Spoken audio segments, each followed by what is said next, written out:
இன்றைய வேத வார்த்தை ஏசாயா 44 அதிகாரம் 21 பின்பாகம்.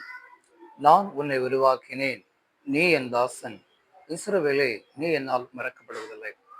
பிரியமானவர்களே, அவர் நம்மை ஒருபோதும் மறக்கிறவர் அல்ல. ஆவியானவர் சொல்லுகிறார், நீ என்னால் மறக்கப்படுவதில்லை என்று சொல்லி.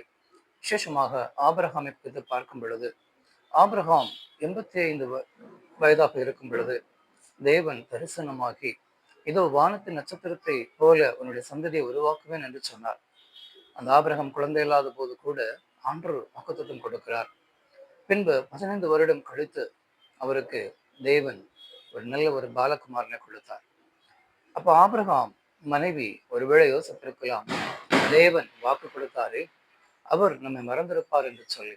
அவர் ஒருபோதும் மறக்கிறவர் அல்ல. அவர் நேற்றும் என்றும் என்றும் மாறாதவராக இருக்கிறார்.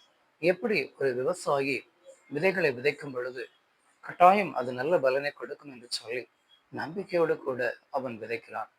அந்த விதையானது ஒருபோதும் என்ன செய்யவில்லை, மறக்கப்படுவதில்லை. விதைக்கப்பட்ட ஒவ்வொரு விதையும் அது நன்றாக வளர்ந்து அதிக விதைகளை கனிகளை கொடுத்து நமக்கு செழிப்பை கொடுத்தது போல ஆண்டவராக இயேசு கிறிஸ்துவும் நம்ம என்ன செய்கிறார், நீ என்னால் மறக்கப்படுவதில்லை என்று சொல்லி.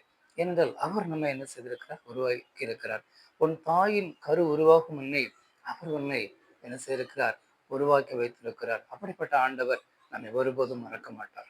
ஆமென்.